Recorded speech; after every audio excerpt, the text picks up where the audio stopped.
दोस्तों आपने डिजिटल दुकानदार का नाम तो सुना ही होगा। आज हमारे पहले गेस्ट हैं द इंटरनेट चार्जर शो का सृजन भारद्वाज, को founder of digital Dukandar and a great internet marketer. तो दोस्तों आपको इस शो में बहुत ही ज्यादा मजा आने वाला है, क्योंकि यहाँ पे आपको बहुत सारी चीजें सीखने को मिलेगी जो आपके आपकी सिर्फ प्रोफेशनल लाइफ में नहीं, आपकी रियल लाइफ में, आपकी पूरे लाइफ काम लगने वाली है। तो आपको आगे बढ़ने से पहले मैं आपको एक छोटा सा ग्लिम्स दिखाना चाहता हूँ कि इस शो का ग्लिम्स क्या क्या है।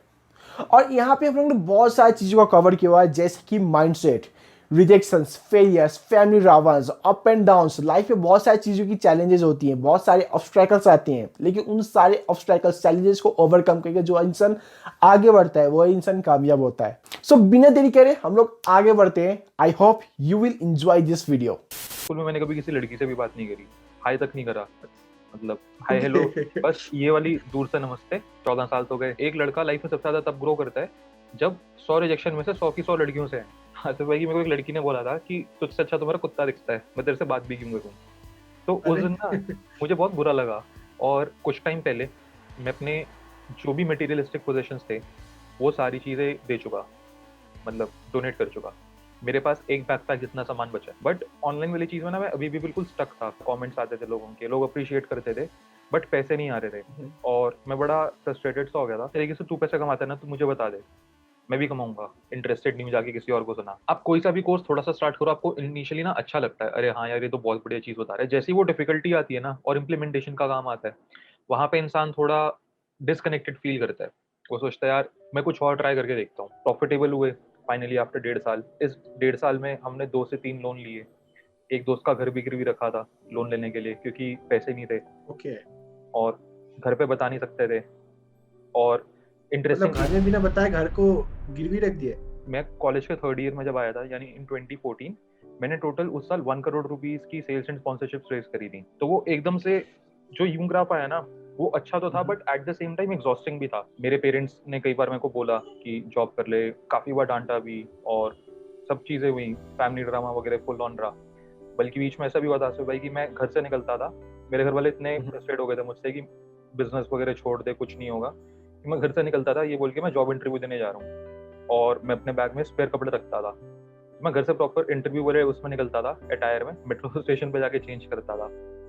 और फिर अपने मतलब ऑफिस जाता था। मैं हमेशा अपने आप को मान के चलता हूँ कि मैं कर्जे में हूँ। जो लोग एक्चुअली में वेल्दी होते हैं, जो हम वर्ल्ड के रिचेस्ट लोग मानते हैं, वो उतना शो ऑफ नहीं करते।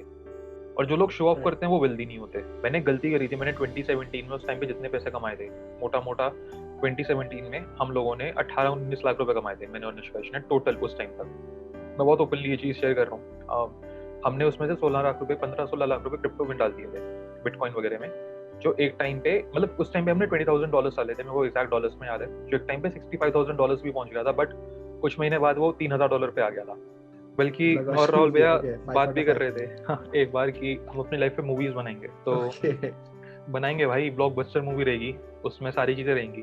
स्पोर्ट्स भी रहेगा, फिटनेस भी रहेगा, एंटरप्रेन्योरशिप का पार्ट भी रहेगा, ups and downs, romance, thriller, सब रहेंगे।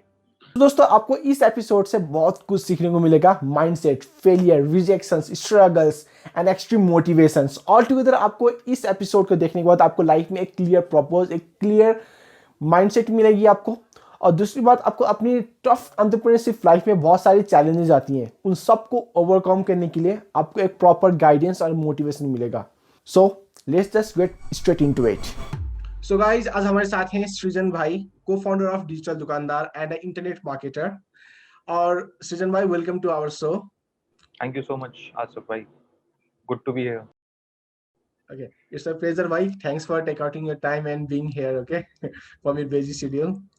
या I'm the first guest, right? So thank you so much for giving me that honor, first guest. Yeah, bhai. Yes, bhai. So, bhai, tell me about yourself and how did you started your journey about like in internet marketing world? Like, I know little bit, but you just explain to our audience also. Sure. So भाई, I started my journey in 2012, जब मैं college में था। तो मेरे को basically school life तक ना बहुत ज़्यादा शाइनेस और इंट्रोवर्टेड था मैं। तो घर में कोई भी आता था मेहमान वगैरह, मैं मिलना नहीं चाहता था। मैं सोफे के नीचे या टेबल के नीचे छुप जाता था। मुझे बहुत ज़्यादा झिझक रहती थी, हेसिटेशन रहती थी। इवन एज अ चाइल्ड मैं बहुत ज़्यादा स्टैमर भी करता था। तो मेरे पेरेंट्स ने उसमें काफ़ी हेल्प वगैरह करी। मेरी मम्मी मेरे को सुबह 1 घंटा हिंदी में पढ़ाती थी। मतलब मेरे को बोल के सुनाना होता था जब मम्मी खाना बना रही होती थी 5 बजे। फिर पापा जब आते ओके। थे तो उन्हें इंग्लिश में 1 घंटा रीड करके सुनाना होता था। तो ये सारी चीज़ें थी, बट जब मेरा स्कूल लाइफ खत्म हुई तो एंड मैं इतना शायद था स्कूल में, मैंने कभी किसी लड़की से भी बात नहीं करी। हाय तक नहीं करा। मतलब हाय हेलो, ओके। बस ये वाली दूर से नमस्ते, बट उसके अलावा नथिंग। अच्छा। तो जब मेरा स्कूल खत्म हुआ तो जैसे जो फेयरवेल का दिन था ना, तो सारे लोग फोटो वगैरह खिंचाते हैं, आप जाते हो, फेयरवेल पार्टी होती है। तो फेयरवेल पार्टी में मैंने देखा और मुझे रियलाइज हुआ यार स्कूल लाइफ तो खत्म हो गई, 14 साल तो गए। शाइनेस शाइनेस की वजह से मैं सोचता रहा, मैं स्पोर्ट्स में काफी था, बट वहां पे तो क्या ही आप किसी से बात करते हो। एंड कम्युनिकेशन स्किल्स भी अच्छे थे, बट अगेन मैंने कभी लोगों से बात नहीं करी थी। तो मुझे वो चीज़ एक एक्सपीरियंस करनी थी कि how like most of my friends वो सारे पॉपुलर बच्चे थे स्कूल के। तो मुझे था कि यार मुझे भी पॉपुलर बनना है। तो मैं सोचा अब कॉलेज आएगा और कॉलेज में पॉपुलर बनूंगा। तो मैंने ऐसा कॉलेज चूज़ करा जहाँ पे कोई मेरा फ्रेंड नहीं जा रहा था, क्योंकि मैं नहीं चाहता था कि मैं किसी ऐसे एनवायरनमेंट में जाऊँ जहाँ कोई मुझे एग्जिस्टिंगली जानता है और उसके सामने मेरी जर्नी का नया चैप्टर स्टार्ट हो।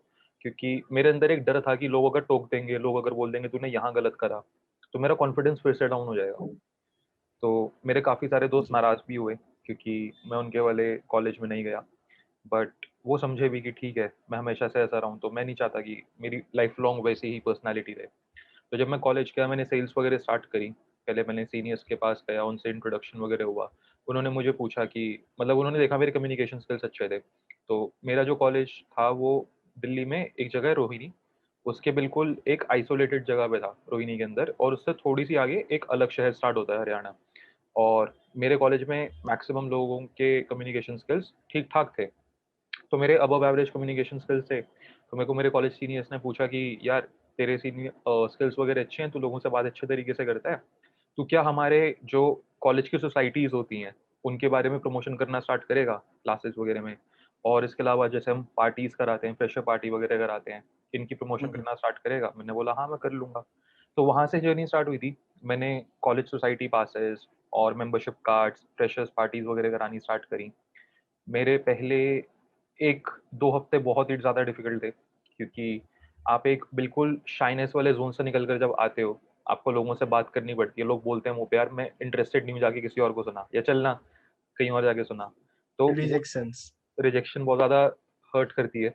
एंड मेरे केस में मेरे साथ अच्छी चीज़ ये थी कि मेरे सीनियर्स ने मेरे को बोला हुआ था कि भाई देखो, मिनिमम 200-300 रिजेक्शन तो फेस करने पड़ेंगे। जल्दी से जल्दी कर लेगा उतना तेरा दर्द कम महसूस होगा और उतना ज़्यादा तू ग्रो करेगा। तो ओके। मैं उस मोड पे चल रहा था। प्लस मेरे कॉलेज सीनियर्स ना बहुत खुराफाती थे। तो उन्होंने बोला भाई देख, एक लड़का लाइफ में सबसे ज़्यादा तब ग्रो करता है जब 100 रिजेक्शन में से 100 की 100 लड़कियों से है। तो तू जाके उनसे भी बात कर, क्योंकि तू इतना शाय नेचर का रहा है स्कूल में। मैंने बोला ठीक है। तो मेरे साथ ऐसा भी हुआ था आसिफ भाई, कि मेरे को एक लड़की ने बोला था कि तुझसे अच्छा तो मेरा कुत्ता दिखता है, मैं तेरे से बात भी क्यों करूँ? तो उस अरे। दिन ना मुझे बहुत बुरा लगा।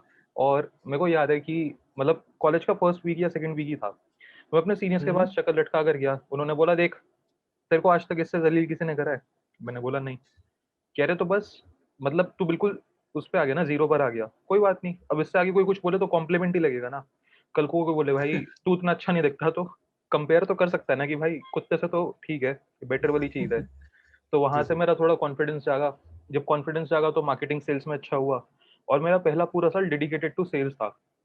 और बाय द टाइम मतलब जब मैं अपने सेकंड सेमेस्टर में आया, मैंने कॉलेज फेस्ट की स्पॉन्सरशिप वगैरह भी करी और पार्टीज वगैरह भी करा। तो मेरा ऑलमोस्ट फर्स्ट ईयर का जो कलेक्टिव मैं रेवेन्यू वगैरह जनरेट कर पाया था, रेज कर पाया था, वो क्लोज टू 2-3 लाख रुपीज था। तो I was very happy, I was very proud of my self, क्योंकि एक साल पहले तक ये कुछ पॉसिबल ही नहीं लगता था। एंड इस चीज़ में मैं क्योंकि बेटर हो गया, तो मेरे सीनियर्स ने मुझे और जगह रेफर करना स्टार्ट करा। जैसे कहीं पे कोई अपॉर्चुनिटी आई तो वो मेरे को भेज देते थे। कहीं पे किसी कॉलेज की तरफ से कुछ पॉसिबिलिटी आती थी, मैं वहाँ चला जाता था। तो मैंने एक्सप्लोर बहुत करा। मतलब मैंने एक-एक दिन में बैठ के 300-300 कोल्ड कॉल्स कर रखे थे उस टाइम पे। मैं ओके। 1 वीक के अंदर कुछ 100-150 ऑफिसेज़ गया था। मतलब बिल्कुल मतलब प्रपोज़ल वगैरह एफर्ट्स सब। बहुत ज्यादा डालते हैं। हाँ, मतलब मैंने एफर्ट्स बहुत ज़्यादा डाले थे। मैं अपनी सिस्टर को रात में बोल रहा था कि जितने लोग अपने जीवन में दिन नहीं जीते ना, मैंने अपने कॉलेज लाइफ में उतने लोगों से मिल के बैठ के बात करी थी। उतनी प्रेज़ेंटेशंस, उतनी सेल्स के मैंने कन्वर्सेशंस करी थी। मतलब लिटरली ऐसा हो गया था कि बाय द टाइम जब मैं फर्स्ट ईयर मेरा खत्म हो रहा था ना, मुझे कॉलेज गेट से अपनी क्लास तक पहुँचने में 2 घंटे लगते थे। हर इंसान को मैं ऑलमोस्ट ओके। जानता था और हर इंसान मुझे जानता था। और जो बच्चे के फ़ोन में मुश्किल से 50 कॉन्टैक्ट थे स्कूल खत्म होते-होते, उसके फ़ोन में करीब 5-6 लोगों के नंबर सेव थे, जिनसे एक्टिवली बात होती थी। और मेरा व्हाट्सएप खुलने में भाई कम से कम 10 मिनट लगते थे। इतनी कन्वर्सेशंस होती थी, इतनी ग्रुप चैट्स होती थी। तो वो एकदम से जो यूँ ग्राफ आया ना, वो अच्छा तो था hmm. But at the same time exhausting भी था। क्योंकि इतने लोगों से मिलना और ये सब करना, तो मैं अपने सीनियर्स के पास गया। मैंने बोला कि यार ये चीज़ बढ़िया है, सब अच्छा है, बट मेरा बहुत टाइम जाता है क्योंकि मैं स्पोर्ट्स भी खेलता था और मैं दिन में मिनिमम 2-4 घंटे तो खेलना ही है उस टाइम पे, बल्कि कई बार 5-6 घंटे भी। तो वहाँ से उन्होंने मेरे को एक सजेस्ट करा कि तू ना ऐसा कर, अपनी वेबसाइट डेवलप कर ले, मतलब इन 2012। तो मैंने वेबसाइट डेवलपमेंट थोड़ा बहुत सुना हुआ था कि कुछ होता है, क्योंकि जब मैं 11th स्टैंडर्ड में था यानी 2010 में, तब मुझे मेरे एक दोस्त ने रिकमेंड करा था कि मेरे साथ एसईओ प्रोजेक्ट कर ले। तो उस ओके। टाइम पे क्योंकि मैं 11th में था और इतना ही कुछ समझ नहीं थी, तो मैंने मना कर दिया था। तो जब मेरे सीनियर्स ने बोला कि वेबसाइट डेवलप कर ले और तेरे को कहीं जाने की नीड नहीं है, अपनी वेबसाइट पे फॉर्म डाल, अपना पोर्टफोलियो डाल, अबाउट मी डाल, लोग आएँगे देखेंगे और वहाँ से तेरे को जो भी इंटरेस्टेड होगा वो रीच आउट कर लेगा। तो मैंने बोला यार हम्म। आइडिया अच्छा है। और उस टाइम वेबसाइट डेवलपमेंट की जो कॉस्ट होती थी बहुत हाई होती थी। तो मैंने वेबसाइट डेवलपमेंट का ओके। कोर्स करा कि खुद से सीखूँगा और बीटेक के उसमें रिज्यूमे में भी डाल दूँगा कि आई डेवलप्ड अ वेबसाइट।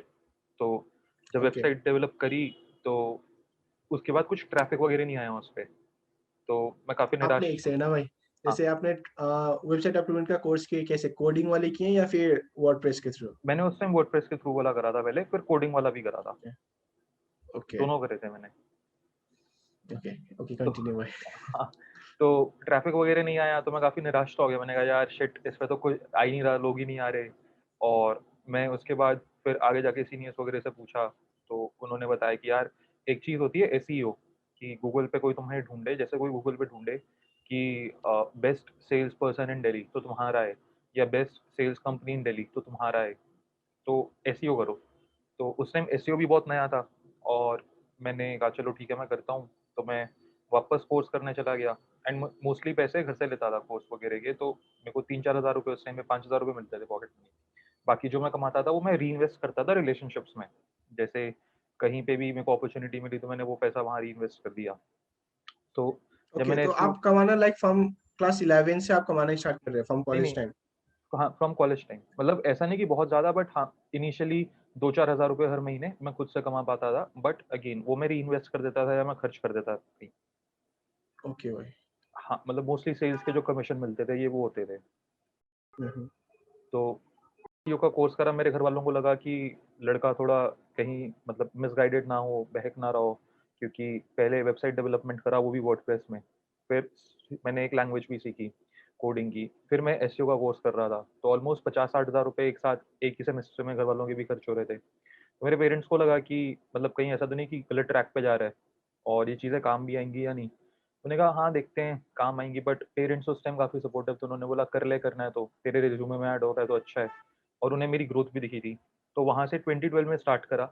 उसके बाद 2014 तक मैं बहुत सारी चीज़ें ट्राई कर चुका था। मैंने ब्लॉगिंग ट्राई करी, मैंने निश साइट्स ट्राई करी थी, मैंने रिव्यू वगैरह ट्राई करे, एफ़िलिएट मार्केटिंग ट्राई करी, क्लिकबैंक और बाकी सारी जगहों की। बट मेरे लिए कोई भी चीज़ में मॉनेटरी रिज़ल्ट नहीं आया।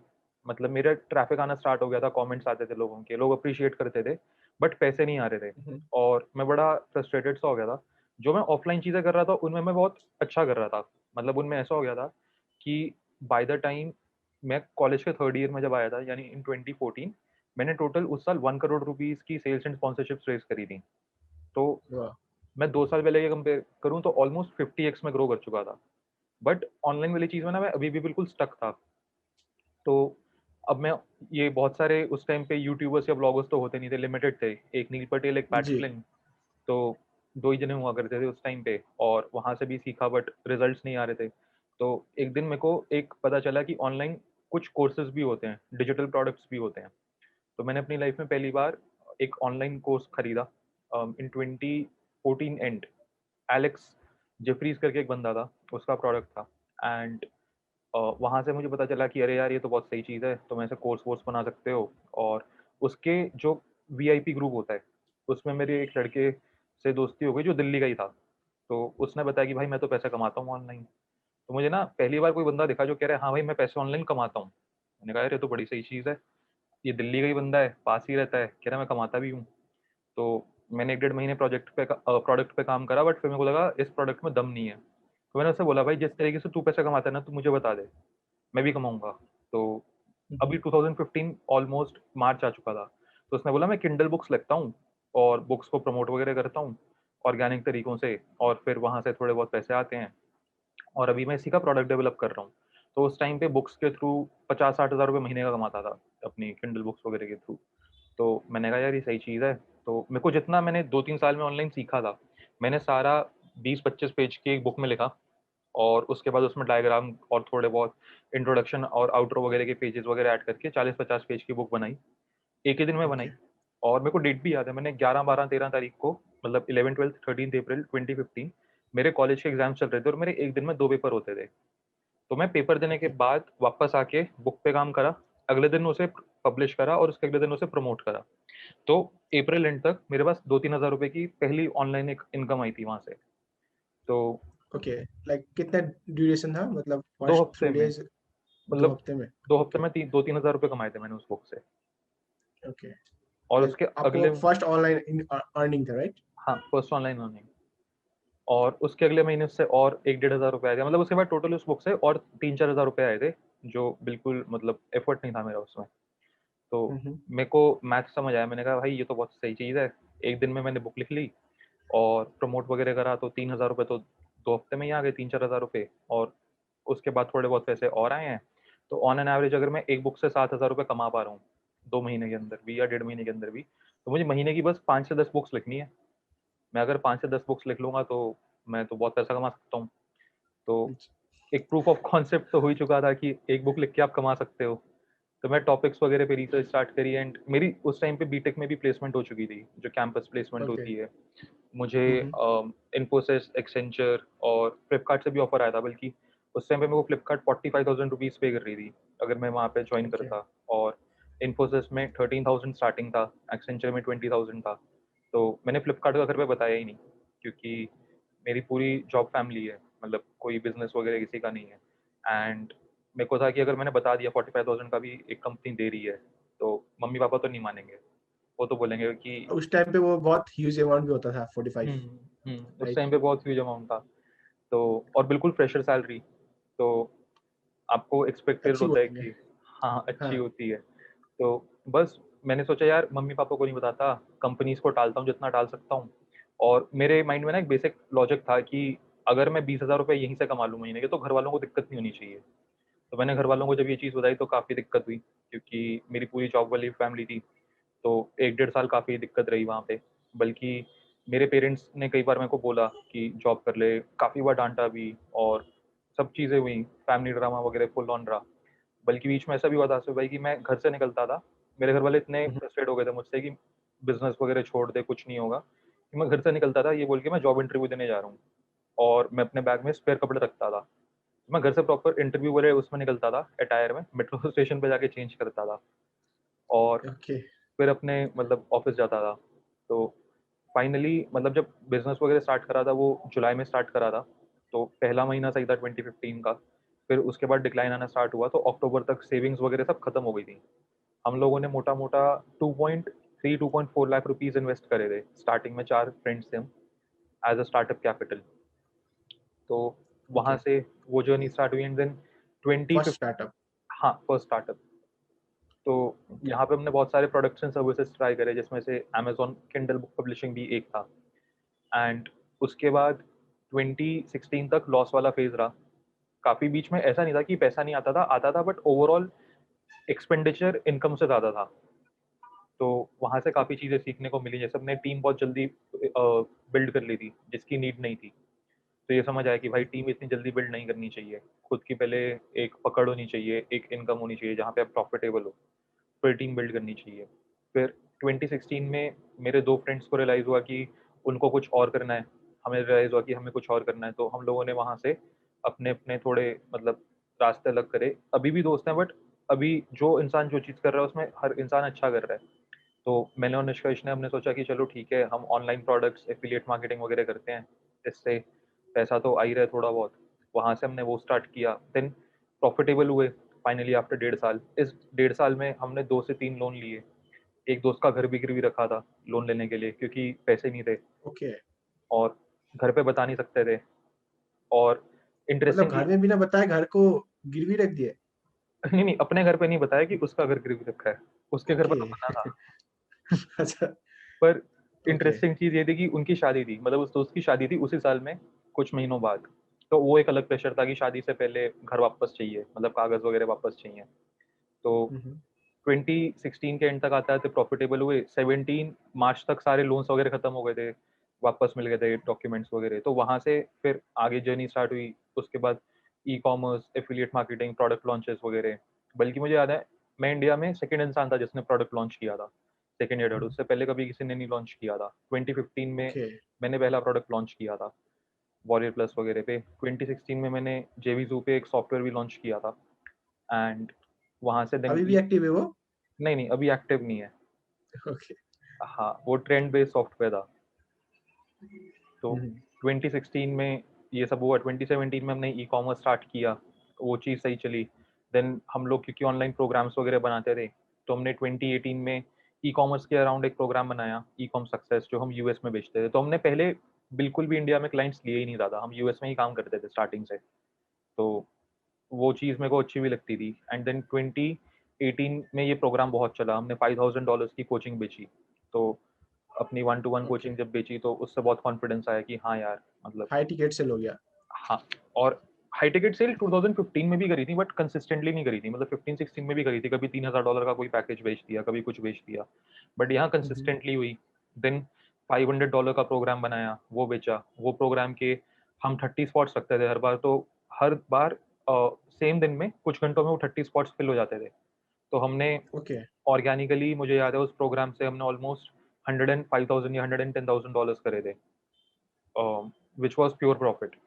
मतलब उसमें कुछ ज़्यादा स्पेंड भी नहीं था, 1,500-2,000 का स्पेंड हुआ था, हमने अच्छी खासी ऑडियंस बिल्ड करी। तो वहाँ से फेसबुक ग्रुप मेरी एक स्ट्रेंथ बन गया। मैं कॉपी राइटिंग वगैरह में अच्छा था, तो ये सारी चीज़ों में स्ट्रेंथ्स वगैरह डेवलप हुई। 2019 में हमने डिजिटल दुकानदार प्रोग्राम स्टार्ट किया।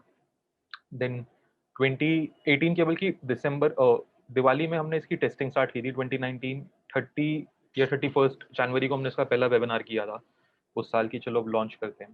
देन डिजिटल दुकानदार प्रोग्राम को हम पहले actually e com success India कहते थे। तो वहाँ से उसको रीब्रांड वगैरह करा towards the second half of the year. फिर उसी के बाद नेक्स्ट ईयर कोविड वगैरह हो गया, लॉकडाउन। तो वापस से बिल्कुल, मतलब मेरे साथ लाइफ में 5 बार ऐसा हो चुका, 6 जो बिल्कुल फुल टाइम साल रहे हैं उनकी जर्नी में, कि मैंने स्टार्ट करा, मैं सक्सेस पे पहुंचा, बट माइनस में आ गया। और मैं अब तक 4 बार लोन ले चुका, बिजनेस लोन्स, अलग अलग जगह से, और कभी भी बैंक से नहीं मिले। तो प्राइवेट जगह से, जहाँ पे ब्याज की ओके। परसेंटेज बहुत हाई होती है। तो वो जर्नी के डिफिकल्ट पार्ट्स भी थे। मैंने कभी घर पे नहीं ये चीज़ें शेयर करी, क्योंकि मेरे पेरेंट्स गवर्नमेंट जॉब में, तो वो ऑलरेडी बहुत ज़्यादा स्केप्टिकल थे कि क्यों कर रहा है, क्या ज़रूरत है। तो मेरे को पता था कि वो और टेंशन में आएंगे। तो ये चीज़ें चलती रहती हैं। अब तो आदत हो चुकी, मतलब लास्ट ईयर भी जैसे कोविड की वजह से हमें बहुत ज़्यादा लॉस हुआ था, क्योंकि हमारा ई कॉमर्स की जो फैक्ट्री है वो वुहान में ही है, जहाँ से हम सब सप्लाई हम्म। वगैरह करते हैं, और वुहान से ही कोविड स्टार्ट हुआ था। तो इस वजह से हमें काफ़ी ज़्यादा वहाँ पे भी लॉसेस हुए थे। बट अब वो एक्सेप्ट कर चुके हैं कि हाँ यार, मतलब बिजनेस के जर्नी में ऐसा रहता है कि आप 60% of the months break even या हल्का फुल्का लॉस, हल्का फुल्का प्रॉफिट कर रहे होते हो। 20% ऑफ द मंथ्स आप बहुत हेवी लॉसेस में होते हो, 20% ऑफ द मंथ्स आप बहुत हेवी प्रॉफिट में होते हो। तो अल्टीमेटली आपके, जैसे अभी मेरी जर्नी में ऑलमोस्ट 6 साल में 70 महीने हो चुके, 72 महीने हो चुके। तो हम्म। मुझे पता है कि यार 70 में से मैंने हार्डली 10 से 15 महीनों में पैसा कमाया, जो कमाया, बाकी सब में लॉस हुआ है या ब्रेक इवन रहा है। तो वो आपको एक चीज़ रियलाइज़ होती है कि हाँ, बस ठीक है, हर महीना उतना ग्लोरियस नहीं होगा। कुछ महीने आपके ओके-इश होते हैं, कुछ महीने लॉस वाले होते हैं, कुछ महीने प्रॉफिटेबल होते हैं, which makes all the difference. तो ये भाई पूरी जर्नी रही। शायद इतनी डेप्थ में, इतनी डिटेल में तो मैंने वैसे कहीं शेयर भी नहीं करी, बट हाँ। आपने इवेंट में भी नहीं बताया था, मतलब फर्स्ट टाइम ये सब पता चला भाई आपने लाइक लोन वगैरह भी लिया हुआ था बोल के। हुँ, हुँ, हुँ, हुँ। हाँ, इवेंट में अलग, क्योंकि वो बिल्कुल फेसबुक ग्रुप्स के अराउंड कंटेंट था ना, तो उसमें जितना मैं हम्म। कर सकता था मैंने वहाँ पे कनेक्ट करा था। बट हाँ, ये वाले पार्ट को उस टाइम मैंने स्किप कर दिया था क्योंकि इसकी नीड ही नहीं थी उस टाइम पे। हम्म। आपने कॉलेज और कॉलेज का सारी चीजें बताए हाँ। हुए थे वहां पे, लेकिन ये सारी चीजें मतलब नहीं बताए थे आप भाई। हम्म। ओके। तो भाई लाइक आपका सारा लाइक आपका journey like a kind of wave रहा, कभी ऊपर कभी नीचे रहा, ठीक है। राइट। एंटरप्रेन्योरशिप का मतलब ही वही होता है, लाइक हाँ कभी जी। ऊपर रहता है कभी आदमी नीचे रहता है। हाँ जी। तो इन सब के बीच में लाइक आपको लगा कि आपको क्या बोलते हैं लाइक एजुकेशन सिस्टम का एक्चुअल में नीड है, मतलब आपके सर्टिफिकेट डिग्री जो भी आपने अचीव किया वो एक्चुअल में आपको कभी काम लगा वहाँ पे? भाई, टू बी वेरी ऑनेस्ट, थोड़ा बहुत काम लगा। मतलब हर चीज़ की ना एक वैल्यू होती है जो इंसान को एक तो समझनी पड़ती है और फिर उसको अपने हिसाब से क्रिएट करना पड़ता है। जैसे अब मेरे बहुत सारे फ्रेंड्स आज के टाइम पे अलग अलग कंट्रीज में जाके पढ़ाई कर रहे हैं। वहाँ पे हम्म। जो हमारे कॉलेज की एजुकेशन डिग्री थी वो ऑफ कोर्स काम आई, क्योंकि मेरा कॉलेज दिल्ली के अच्छे कॉलेजेस में से एक था। तो वो चीज़ का तो बेनिफिट है। आप जब रिज्यूमे पे लिखते हो कि मैं मेट से पढ़ा हुआ हूँ, तो इट्स मेरी यूनिवर्सिटी में वो सेकंड नंबर का कॉलेज था, सेकंड रैंक का कॉलेज। तो वहाँ पे वो ओके। चीज़ हेल्प करती है। सेकेंडली, जब आप कभी भी किसी आईआईटी आईआईएम के लिए पोस्ट ग्रेड के लिए अप्लाई करते हो, वहाँ पे भी आपकी डिग्री तो काम आती ही आती है। वो पूछते हैं भाई आपने पहले क्या कर रखा है। तो इन दो चीज़ों के लिए ये चीज़ बहुत काम आती है। थर्डली, हम्म। मेरे लिए कॉलेज, आप मानोगे नहीं भाई, मैंने डिग्री भी बहुत बाद में ली थी। मेरी नानी ऐसे हो रखी थी कि अभी कुछ टाइम पहले उन्होंने बोला था मेरे बर्थडे पे बस अपनी डिग्री ले आ, कम से कम डिग्री तो ले आ। हम कैसे मान लें कि तूने बीटेक भी कर रखी है, क्योंकि मैंने डिग्री लेने नहीं गया था कॉलेज से। डिग्री मार्कशीट मैंने हम्म। कुछ नहीं ले रखी थी। तो आपने बताया था भाई इवेंट में 3 साल के हाँ, बाद जाके लेकर आए आप। मतलब उस टाइम भी आप लिए नहीं थे शायद। उस टाइम भी लिया नहीं था, उस टाइम जाना था। तो हम्म। वही चीज़ है, मेरे लिए कॉलेज में सबसे बड़ी वैल्यू थी जो मेरा नेटवर्क बना, जो मेरे को गाइडेंस मिली, जो मेरे को वहाँ से मेंटोरशिप वगैरह मिली, जो मेरे को इतने लोगों ने हेल्प करा। मैक्सिमम लोग बोलते हैं कि कॉलेज वेस्ट है, कॉलेज नहीं जाना चाहिए, बट मुझे लगता है कि अगर आप कॉलेज की फीस पे कर रहे हो, तो ये आपकी रिस्पॉन्सिबिलिटी है कि आप उस फीस के 10x या 100x कैसे वैल्यू एक्सट्रैक्ट कर सकते हो।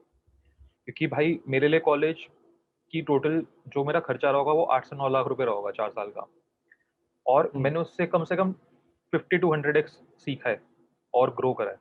तो मेरे लिए तो बिल्कुल वर्थ इट, और उसके लिए मैंने अपनी खुद की रिस्पॉन्सिबिलिटी लेकर करा। ऐसा नहीं था कि किसी ने आकर मेरे को कुछ परोस कर दिया या कुछ ऐसे ही एक सिल्वर प्लेटर में रख कर दिया।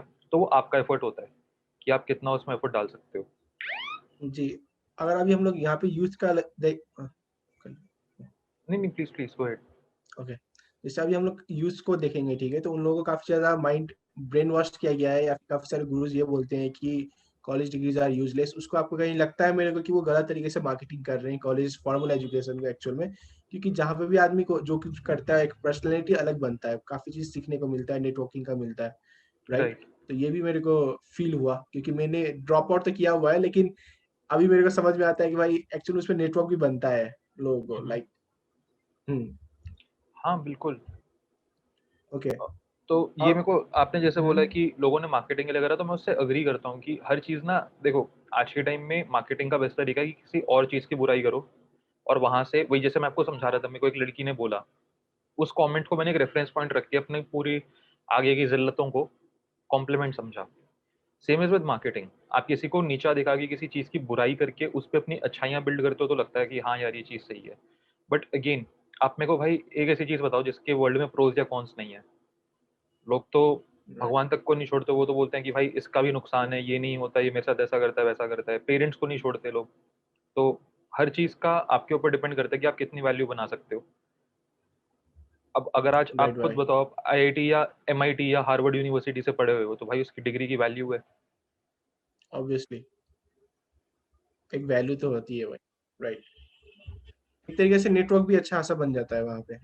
डेफिनेटली, मेरे कितने सारे, मेरे को कॉलेज में ही निष्कर्ष मिला था, मेरे को कॉलेज में ही इतने सारे फ्रेंड्स मिले जिनके थ्रू मैं बाकी सारी चीज़ें कर पाया। अगर मुझे कॉलेज में कभी सीनियर्स नहीं मिलते, तो मेरे को वो ऑनलाइन प्रोग्राम की मैं कम्युनिटी ज्वाइन नहीं कर पाता। मैं वो कम्युनिटी ज्वाइन नहीं कर पाता तो मैं जर्नी में ग्रो नहीं कर पाता। उसके बाद जो दोस्त मेरे को मिला था उस कम्युनिटी में, उसी के मेंटोर ने मुझे प्रोडक्ट लॉन्च सिखाया था, और उन्हीं इंसान ने सौरभ को भी प्रोडक्ट लॉन्च में हेल्प करी थी, जो सौरभ का पहला प्रोडक्ट लॉन्च था। तो ही ओके। वॉज माई ब्रिज, मतलब जिसके जिनकी वजह से मेरे को सौरभ का पता चला था। तो फिर मैं सौरभ से मिला, फिर मैं राहुल भैया से मिला। तो अगर मैं कॉलेज ही नहीं आता तो ये सारी चीज़ें नहीं होती ना। बस स्टार्टिंग में नहीं पता होता कि आपकी लाइफ कैसे अनफोल्ड करेगी, बट इन हाइंडसाइट जब हम पीछे मुड़ के देखते हैं तो मोस्टली चीजें परफेक्ट सेंस बनाती हैं। जी भाई। और भाई एक और बात मैं पूछना चाहता हूँ, जैसे मैं आजकल का ट्रेंड देखता हूँ, लोग ना काफी सारे कोर्सेज, काफी सारे इवेंट्स अटेंड कर रहे हैं, अच्छी बात है। लेकिन मेरे को क्या लगता है कि यहाँ पे ना एक एंटरप्रेन्योरशिप ट्रैप नाम का भी कोई चीज होगा, मेरे को लगता है, क्योंकि हम्म। अभी लोग कोर्स के ऊपर कोर्स लेते जा रहे हैं, इवेंट्स के ऊपर इवेंट्स लेते जा रहे हैं, एक के बाद दूसरा कोर्स देख रहे हैं, लेकिन उनको एक्चुअल में रिजल्ट नहीं दिख रहा है। सो आप उन लोगों के लिए क्या बोलेंगे कि वो एंटरप्रेन्योरशिप ट्रैप में है या नहीं, लाइक उसको आप किस तरीके से कैटेगराइज करेंगे और उनसे लोग बाहर कैसे निकले? क्योंकि अभी के टाइम पे मैं देख रहा हूँ ना, काफी सारे स्टूडेंट्स हैं जो सिर्फ देख रहे हैं, वीडियोस बना रहे हैं, लेकिन they are not able to monetise. मुझे ऐसा लगता है कि अभी ना हम लोग एक ऐसे स्टेज पे हैं जहाँ पे there is an abundance in the world. हर चीज के लिए बहुत तरीके हैं। अभी अगर आप देखोगे ना, आप चाय या कॉफी भी अगर पीते हो, उसको बनाने के लाखों तरीके हैं। कोई बोलेगा भाई चाय में अदरक मत डाल, या चाय में चीनी मत डाल, मैं ग्रीन टी पीता हूँ, मैं लेमन टी पीता हूँ, मैं जिंजर टी पीता हूँ। Same with coffee, same with even आपका कोई ऑनलाइन बिजनेस मॉडल हो गया। एंड समवेयर क्योंकि इसकी कोई एक स्ट्रक्चर्ड एजुकेशन नहीं है, पीपल आर कंफ्यूज्ड। मैं इतने सारे लोगों से बात करता हूँ, वो मेरे को बोलते हैं भाई we want to start a business, या मैं अपना बिजनेस प्रॉफिटेबल नहीं कर पा रहा। एंड वो एफर्ट्स कर रहे होते हैं बिल्कुल किसी ऑपोजिट चीज में। For example they are creating content, they are using organic methods बिल्कुल अलग तरीके से, जो बिजनेस में हेल्प ही नहीं कर सकते, या they are spamming people. This is not going to help you. लोग खुद को एजुकेट नहीं करते इस लेवल पे। तो आपको अगर मैं एग्जांपल दूं, क्योंकि आज अबंडेंस है, जैसे इतने सारे कोर्सेज हैं, आप कोई सा भी कोर्स थोड़ा सा स्टार्ट करो, आपको इनिशियली ना अच्छा लगता है, अरे हाँ यार ये तो बहुत बढ़िया चीज बता रहा है। जैसे ही वो डिफिकल्टी आती है ना और इम्प्लीमेंटेशन का काम आता है, वहां पे इंसान थोड़ा डिसकनेक्टेड फील करता है। वो सोचता है यार मैं कुछ और ट्राई करके देखता हूँ। There is something called as 20 hours of deliberate practice. ये एक कॉन्सेप्ट है, मेरे को ऑथर का नाम याद नहीं आ रहा, मैंने उनकी बुक में पढ़ा था। उन्होंने बोला था अगर आप 20 या 100 आवर्स ऑफ डिलिबरेट प्रैक्टिस कर लेते हो एक चीज में, तो आप वर्ल्ड के टॉप 5% में आ जाते हो।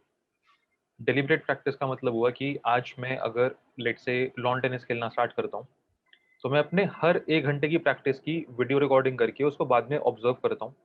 मैं किसी इंसान के साथ बैठ के अपने पॉइंट्स नोट करता हूँ और मैं नेक्स्ट 1 घंटे में उसको और बेटर करता हूँ। This is deliberate practice. तो जो मैंने फीडबैक का भी टाइम लिया, that will also be counted in those 100 hours. तो टेक्निकली मैं 50 घंटे खेल रहा हूँ, बट मैं 50 घंटे ऑब्जर्व भी कर रहा हूँ कि मैंने क्या ठीक करा, मैं क्या बेटर कर सकता था।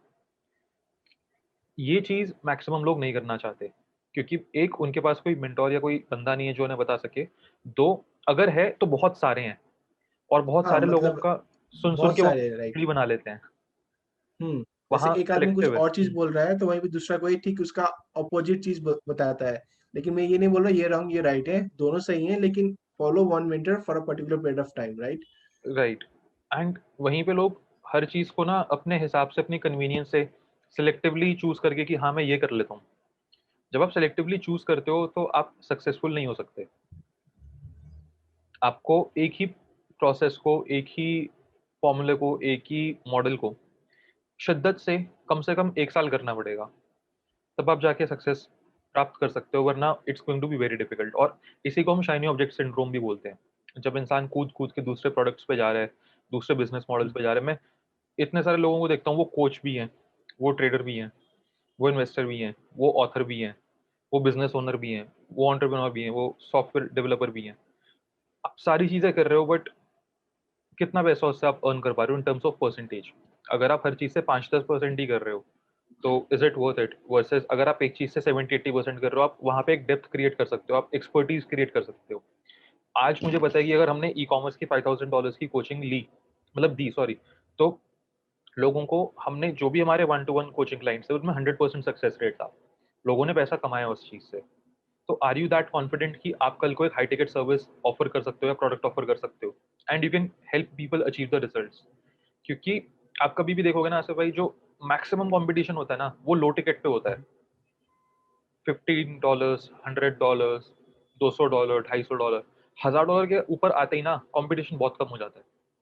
2,000 के ऊपर आते ही कंपटीशन और कम हो जाता है। 3,000 के ऊपर आते ही तो बिल्कुल ना के बराबर कंपटीशन बचता है। क्योंकि मैक्सिमम लोग जो भी इंडस्ट्री एक्सपर्ट कहलाए जाते हैं। जब आप भी किसी एक फील्ड में, मान लो आप यूट्यूब में 8 साल लगा लोगे, 10 साल लगा लोगे, अब उस चीज़ में बिल्कुल बाप आदमी हो चुके, अब आप भी अपनी कोचिंग, अपनी एक्सपर्टीज, अपनी वैल्यू के हिसाब से सेल करोगे ना। आप किसी को 100 रुपीज या 1000 रुपीज पर आवर के हिसाब से तो नहीं बताओगे, राइट। क्योंकि आपको अपनी और वैल्यू लोगों को पता ये है। भी समझ हम्म और लोगों को ये भी समझना चाहिए कि हम लोग $100 का प्रोडक्ट बनाए या $1000 का प्रोडक्ट बनाए, एफर्ट सेम लगने वाला है। क्योंकि मैं भी अपने राइट। क्लाइंट्स के लिए फनल वगैरह बैकएंड में सारी चीजें सेटअप किया ना, तो एक आदमी बना रहा था भाई, लाइक बहुत ही कम प्राइस में वो लॉन्च कर रहा था, लाइक $10 में वो लॉन्च कर रहा था एक अपना कोर्स। वो भी मैंने दूसरे के लिए बनाया जिसका $3000 का था। तो दोनों में मेरे को लगभग एफर्ट सेम लगा, टाइम भी सेम लगा, क्या क्योंकि सारी चीजें तो करना वही है, बस प्राइसिंग का फर्क है। तो उस टाइम राइट। मेरे को रियलाइज हुआ कि हम लोग थोड़ा सा, लाइक लो टिकट हो या हाई टिकट हो, एफर्ट सेम लगने वाला है, तो why not to go with high ticket, right. Correct, बिल्कुल। और भाई लोगों को, लाइक जैसे आप बताए ना, लोग काफी सारे मेंटर्स को रखते हैं, ठीक है, और वो सारे डिफरेंट निश के रहते हैं, और आपने बताया कि वो लोग 5-7 बिजनेसेस करते हैं, ट्रेडिंग करते हैं, डेवलपर भी है, वेबसाइट डेवलपर, मतलब सारी चीजें वो लोग करते हैं, एंटरप्रेन्योर भी है। बट वो नीश क्लैरिटी उन लोगों का नहीं रहता है, तो उन लोगों के लिए आप क्या बोलना चाहेंगे कि उनके नीश कैसे क्लियर करें, लाइक स्पेसिफिक कैसे हो जाए एक पर्टिकुलर चीज में? इन लोगों के क्योंकि लिए मैं बोलूंगा, मैक्सिमम लोगों का जो हम्म सबसे बड़ी दिक्कत रहती है, उन्हें ना ये नहीं पता होता कि वो, जैसे आपने बोला, क्या नीश में है, तो वो हर चीज कर रहे हैं। तो सबसे पहले आपको ये सोचना चाहिए आप क्या प्रोडक्ट या सर्विस ऑफर करना चाहते हो। तो फॉर एग्जाम्पल, अगर मैं सोच के बैठा हूँ कि मुझे वीडियो एडिटिंग की सर्विस ही ऑफर करनी है, अब हम्म मैं नीश सेलेक्ट कर सकता हूँ कि मेरे को क्या डॉक्टर्स के लिए करनी है, क्या एंटरप्रेन्योर्स के लिए करनी है, क्या सास बेस्ड बिजनेस ओनर्स के लिए करनी है। उस हिसाब से मैं नैरो डाउन कर सकता हूँ। तो फॉर एग्जांपल, जब मैं स्टार्ट कर रहा था, मेरे को 3 साल में वेबसाइट वगैरह बनाकर एक्सपीरियंस हो गया था, मेरे फ्रेंड्स को भी वेबसाइट डेवलपमेंट आती थी। तो हमने एक सर्विस लॉन्च करी, जब हमने कंपनी स्टार्ट करी वेबसाइट डेवलपमेंट की, जिसके हमारे पास कंसिस्टेंटली क्लाइंट्स भी आए, क्योंकि मेरी एक चीज़ में मैं काफ़ी टाइम स्पेंड कर चुका था, वहाँ से मैं उसके क्लाइंट्स वगैरह एक्वायर कर पाया। तो पहली चीज़ तो मैक्सिमम लोगों को ये क्लैरिटी चाहिए होती है। सेकेंडली, वो क्लैरिटी कैसे लेकर आएँ? आपको क्लैरिटी तब आएगी जब आप किसी चीज़ में ना काम करोगे, रादर देन assumption या hypothesis। जब आप काम करते हो, तो आपके माइंड में बहुत सारी चीज़ें कनेक्ट हो पाती हैं, बहुत सारे डॉट्स कनेक्ट हो पाते हैं। काम करने के लिए आपको कोई एक मॉडल, कोई एक निश तो पकड़ना पड़ेगा। तो अगर आप, लेट से आपने बोला फनल्स बनाते हो, कोई फनल बनाना ही सीखना स्टार्ट करे, उसको वहाँ पे एफर्ट डाल के पहले फनल बनानी सीखनी पड़ेगी। एक निश पकड़ के, लेट से मेक मनी ऑनलाइन निश में वो स्टडी करता है कि रसल ब्रंसन क्या फनल बनाता है, पेंग जून क्या फनल बनाता है, वहाँ से वो सब सीख के इम्प्लीमेंट करता है। वहाँ से ही gets to know about his niche. Plus जब आप बहुत सारे अलग-अलग मॉडल्स की जगह एक मॉडल पे फोकस करके उसमें इन डेप्थ जाते हो, आपको ये भी समझ आता है कि भाई इज़ इट फॉर मी और नॉट? क्योंकि अगर आपने कोई चीज़, मतलब मैं आपको इस तरीके एग्जांपल देता हूँ, अगर आप किसी इंसान से पहली बार मिले तो हो सकता है कि आप बहुत ही ज़्यादा ना, कुछ लोगों की पर्सनैलिटी होती है जो लोग बहुत इम्प्रेस हो जाते हैं। एक बार में कह रहे यार ये बंदे की क्या पर्सनैलिटी थी, मतलब ये तो सच अ चार्मिंग पर्सन। बट आप उस इंसान से तीसरी चौथी बार तक मिलते हो, करते रहे यार ये तो बिल्कुल वैसा नहीं है जैसा मैंने सोचा था। तो that's the same when it comes to the business model या it comes to the niche. तो आई वुड से फर्स्टली आप किसी एक चीज़ को पकड़ के उसमें बिल्कुल एक डेप्थ तक जाओ, at least have 100 hours of deleted practice. Secondly, if possible, जो आप काम कर रहे हो उसके अराउंड फीडबैक लो लोगों से, क्योंकि हमारी आदत होती है हम अपने काम को ना, जो एक्चुअली में हुआ होता है उससे ऊपर मानते हैं, और लोगों के काम को जो हुआ होता है उससे नीचे मानते हैं। मतलब हम खुद का ओवर एक्सपेक्ट करते हैं और बाकियों का अंडर एक्सपेक्ट करते हैं, या ओवर जज और अंडर जज करते हैं। तो वहाँ से जब आपको फीडबैक मिलेगा आपको समझ आएगा। जैसे मुझे याद है, जब मेरे को पहला वेबसाइट डेवलपमेंट वाला क्लाइंट का हमने फीडबैक लिया था, हम सोच के बैठे थे यार ये बंदा तो खुश हो जाएगा, and he was paying us 1.5 lakh rupees for an e-commerce website in 2015। मैं सोचा भाई ये बंदा तो बिल्कुल, मतलब ऐसा करेगा यार, तुमने क्या साइट बनाई है। आप मानोगे नहीं, आसिफ भाई, उस बंदे ने उसमें कम से कम नहीं तो हमसे 3 हफ्ते रिविजन्स करवाए, तब जाके वो ओके। खुश हुआ कि हाँ यार अब ये चीज़ सही है। तो मैं तो अपनी तरफ से बना के खुश हो चुका ना कि ये तो बस सामने वाले को ओवर डिलीवर कर दिया, बट जब उससे फीडबैक ले तो पता चला भाई this is not what he wanted. वहां से अभी समझ आया। सेटिस्फाइड नहीं है, उसको और हाँ, चाहिए। उसे चेंजेस चाहिए, उसे कस्टमाइजेशन चाहिए। मैं उसकी रिक्वायरमेंट नहीं समझ पाया उतने अच्छे से, इन टर्म्स ऑफ कलर्स या इन टर्म्स ऑफ प्रोडक्ट्स कैसे होनी चाहिए थी। तो आपको वो चीज़ें छोटी छोटी समझ आती हैं कि अरे हाँ यार ये चीज़ भी तो होती है इसका पार्ट। तो आई वुड से ये छोटी चीज़ें इंसान को देखनी चाहिए। एक बार आप ये कर चुके, आप ये बेसिक समझ गए ना, आपके अंदर, जैसे हम बोलते हैं कि एक इंसान का ना एक कैरेक्टर होता है, एक इंसान अंदर से कैसा होता है वो बहुत डिपेंड करता है वो लाइफ में कैसा करेगा। आपकी ये सारी चीजें कैरेक्टर बिल्ड करती हैं, क्योंकि आपके अंदर एक डिटर्मिनेशन आती है। आपको किसी ने फीडबैक दिया तो आपके अंदर वो कामनेस और एक्सेप्टेंस आती है कि भाई मेरे काम में भी कमी हो सकती है, मेरे अंदर भी हो सकता है कि राइट। मैं पहली बार ही चीज़ों को ना ठीक से समझाऊँ। मैं आज के टाइम में इतने सारे जो लोगों ने भी रिसेंटली 6 महीने या 1 साल में बिज़नेस स्टार्ट करा उनसे बात करता हूँ ना, दे आर ओवर कॉन्फिडेंट। वो मानते ही नहीं कि there could be another way. It's like my way और हाईवे। या तो तुम मुझसे एग्री करते हो ओके। या तुम मुझसे डिसएग्री करते हो। इसका कोई मिडल ग्राउंड नहीं हो सकता। एंड आप हम्म। कभी भी देखोगे, जैसे हम बोलते हैं 90% स्टार्टअप्स फेल, उनमें भी 90% startups fail because of being over confident and not taking feedback. हाँ, एक ग्राफ था, मेरे को अभी याद नहीं आ रहा है, मैं वीडियो के बीच में डाल दूंगा। उसमें क्या था कि जो लोग को ज्यादा कुछ नहीं आता है ना, उनका कॉन्फिडेंस बहुत ज्यादा ही रहता है ऊपर। और जिनको एक्चुअल में आता है ना, उनका थोड़ा कम रहता है। जब उनको रियलाइज होता है कि मेरे को अभी मेरे को थोड़ा अभी सीखना बाकी है, तो उनका धीरे धीरे कॉन्फिडेंस डाउन होते जाता है। और जब उन थोड़ा सीखते हैं तो उनका कॉन्फिडेंस बूस्ट होता है, लेकिन वो कभी भी इससे ओवर कॉन्फिडेंस के ऊपर नहीं जाता है, बस यहाँ तक रह जाता है। तो राइट। ये मैंने रणबीर अलाहाबाद के शो में मैंने ये सीखा था। हुँ, एक ये चीज ओके। सही सही बोले भाई आप। हाँ भाई, क्योंकि और अब आपके हम्म, पेरेंट्स होंगे, जैसे मान लो आपकी मम्मी खाना बनाती हैं, हम सबकी मम्मियाँ मोस्टली खाना बनाती हैं। उनको पता है वो बहुत अच्छा बनाती हैं, क्योंकि वो 25-30 साल से बना रही हैं, 35 साल से बना रही हैं। वो ना कभी किसी के आगे बहुत बोस्ट नहीं करेंगे। जैसे-जैसे आपने बोला ना कि कॉन्फिडेंस आता है, उसके साथ ना इंसान में हम्बलनेस, पोलाइटनेस और मॉडेस्टी भी आती है। Right, right. वो कैरेक्टर के लिए बहुत इंपॉर्टेंट है, क्योंकि अगर आप एक एग्रेसिव सक्सेसफुल पर्सन हो, एरोगेंट सक्सेसफुल पर्सन हो, लोग आपके साथ नहीं टिकना चाहेंगे। सूनर और later everyone will true. Want कि यार इसके साथ तो नहीं रहना, कोई और अल्टरनेटिव ढूँढना है। यस भाई। हाँ जी। और लोगों को ये भी पता नहीं रहता है कि ये भी कोई भी बिजनेस करो, उसमें डिफिकल्टीज आती है। बाहर से दिखने में लगता है भाई ये बिजनेस आसान है, ये भी आसान है, ये भी आसान है, सोचते हैं सब कर लेंगे। लेकिन जब वहां पे वो जूता पहनते हैं ना, वहां पे वो एक्चुअल में रहते हैं उस पोजीशन पे, तब उनको समझ में राइट। आता है कि भाई यहाँ पर भी काफी सारी डिफिकल्टीज और चैलेंजेस आएंगी बोल के। हुँ, भाई, ट्रू। सो भाई आप ना अपने एंटरप्रेन्योरशिप लाइफ में हुँ, हुँ। क्या ऐसे टॉप 5 मिस्टेक्स किए थे जो आप हमारे ऑडियंस या यूथ को बताना चाहते हैं, जो वो रिपीट ना करे? टॉप 5। भाई मैंने तो बहुत गलतियाँ करी हैं, 5 तो बहुत कम पूछ रहे हो आप, बट सबसे बड़ी जो मैं दिक्कत बोलूँगा वो वही है, बीइंग ओवर कॉन्फिडेंट। ऐसा नहीं है कि मैंने जो ये सारी बातें बोली कि लोग गलतियाँ करते हैं, वो मैंने नहीं करी, मैंने भी करी हैं। मैं बहुत ओवर कॉन्फिडेंट हो गया था बीच में, कि जब आप बहुत टाइम के बाद आपको सक्सेस मिलता है ना, और ज़बरदस्त सक्सेस मिलता है, आप ना ये सोचते हो, अरे यार अब तो मैं ही भगवान हूँ, मैं ही खुदा हूँ, अब तो बस मेरे से आके बस हर वो इंसान सलाह ले, कंसल्ट करे, क्योंकि now I am the king. वो ओवर कॉन्फिडेंट मेरे लिए सबसे बड़ी दिक्कत थी, क्योंकि उस ओवर कॉन्फिडेंस में मैंने अपनी रिसेप्टिविटी बंद कर दी। मैंने दिमाग के दरवाजे बंद कर दिए, मेरे को नहीं सुनना कोई क्या कह रहा है, मेरे को फीडबैक नहीं लेना, मेरे को कोई सही डायरेक्शन दिखा भी रहा है, कोई बता भी रहा है भाई तू गलत कर रहा है, मेरे को नहीं जानना। तो that over confidence was my biggest mistake.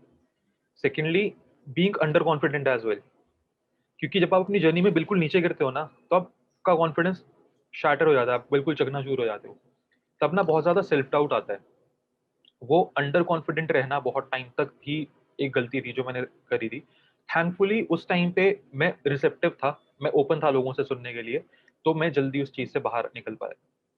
Thirdly, I would say मैंने कभी भी ना बिज़नेस फाइनेंसेस को उस लेवल से नहीं समझा, उस लेवल से नहीं इनिशियली जाना, जिससे मुझे एक्चुअली में पता चलता। जैसे मैंने कभी कोई पी&एल वगैरह बनानी नहीं सीखी थी। मैंने कभी ये हिसाब नहीं रखा कि हम टीम को कितनी सैलरी देते हैं महीने की, हमारा कितना इंटरनेट जाता है, कितना टूल्स जाता है, कितना ऑफ़िस रेंट है, बाकी क्या सारी चीज़ें हैं।